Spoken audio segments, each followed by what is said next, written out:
I come from a place where every night there's a boom, there's a bam, and you don't know if somebody's getting hurt. I think to myself, should I help them? Should I escape? Or should I stay here and be afraid? All my cousins are in gangs, and I'm afraid that the next time I see them will be 6 feet under me. It's funny how they're always hanging out, robbing, shooting people, fighting, and it scares me. This is a dedication to my brother. He was killed 6 years ago for a stupid-ass reason, and it's a shame.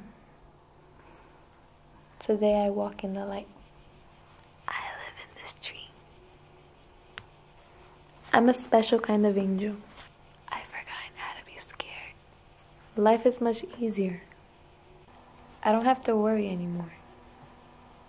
I climb to the top of the tree and I feel the brightest light. I don't feel sorry anymore.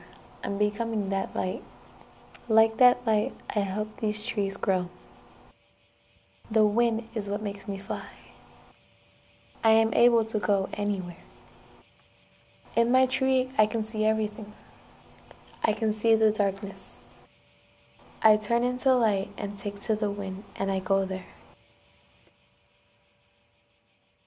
It was a time when we all walked, just took a walk, anywhere.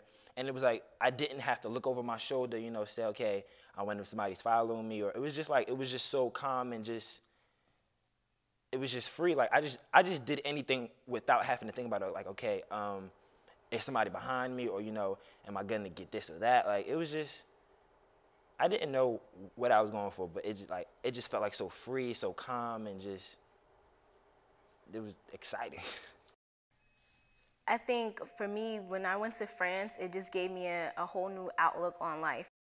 I believe France definitely opened up a new, let me see a new light in my life coming back. I was more into taking risks, being more outgoing, and just going out of my comfort zone to places that I've never been before. So France just made me more adventurous, more outgoing.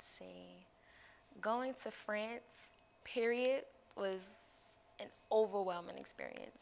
Like, I've always wanted to travel, but never in a million years did I think that I would be given opportunity to go to France. It was a shock at first when I got there. I couldn't sleep the first night because of the bugs making noise. But after a while, I got used to it, and the cicadas it just sent an air of peace throughout the place where we stood at. The sound, it was like the nature was like a symphony of music, and every time we got up in the morning, it was like clockwork. The cicadas would start around 7 or 8 in the morning, and we just got used to it. And the heat was something that we had to deal with, and the sun, but it was a great atmosphere. It really let me get in touch with my nature side, the part of me that does like to be outdoors, that likes to explore nature and plants, and I just loved it, especially when we would do yoga outside.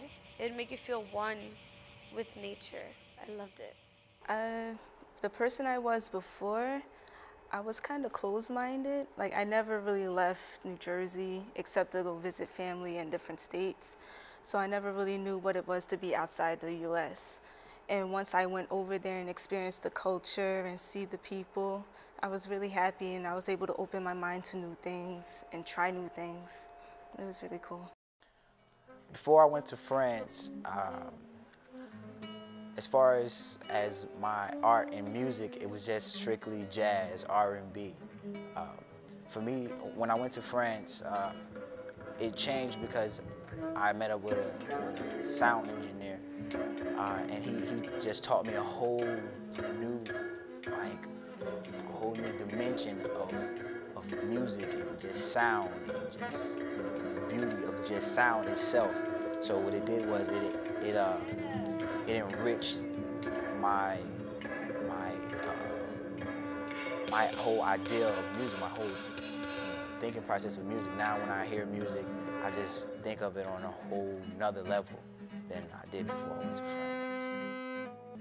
All the students there were great, and I enjoyed watching, because we all had big projects. I enjoyed the presentations of the projects because it was everything that almost everybody did was a different aspect of what you normally see.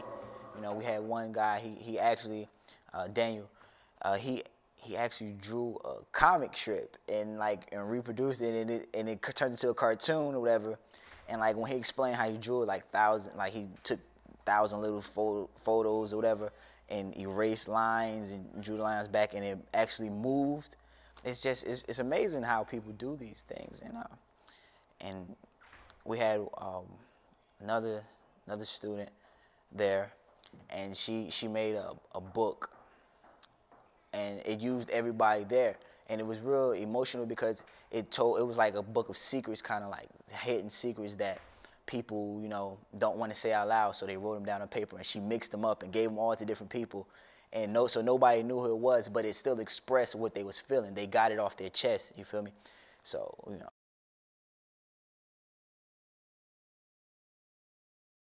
I guess we just got to learn more about each other. Yeah, Aisha, she's from Istanbul, Turkey, and she was my roommate over there.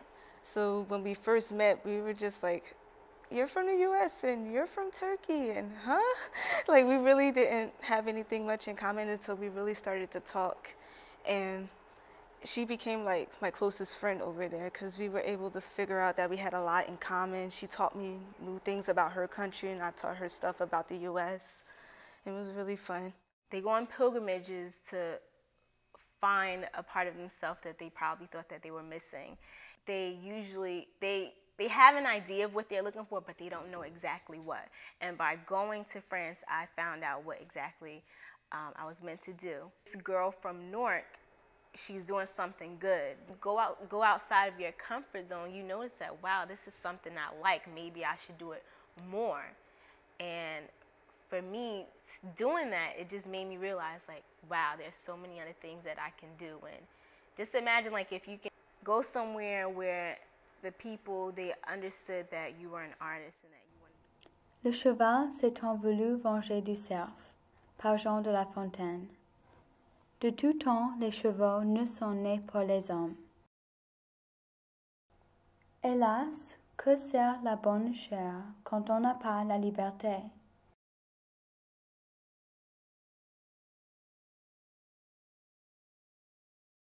Go and search for something else, something that other people do not usually go for, like a risk, like trying to find something, a treasure that is somewhere else. You have that extra edge in life, extra understanding, and you become more a universal person. You're not just a citizen of one certain place or a country, but you're a citizen of the world. I'm Chandri Barat, co-founder of the Barat Foundation.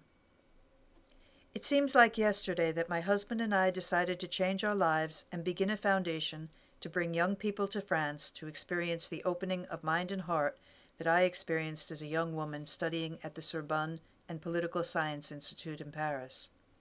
Now, over a decade since the inception of our foundation, we've graduated hundreds of students from all over the world and have witnessed their amazing personal transformations.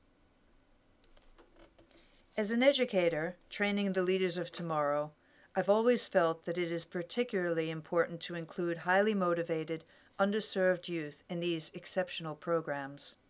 As you've seen from the video, these students return home with a dramatically expanded worldview. Equally important, they come home with a heightened understanding of themselves, with a new world of possibilities now open to them after participating on a level playing field with students from all over the world, and often from very different socioeconomic backgrounds. Our scholarship students, as Daniel just stated in the video, have found a treasure and return with that extra edge in life where they are no longer just a citizen of a certain place or country, but return home as citizens of the world. They return as mentors and role models in their communities, as ambassadors for world peace, tolerance, and global understanding.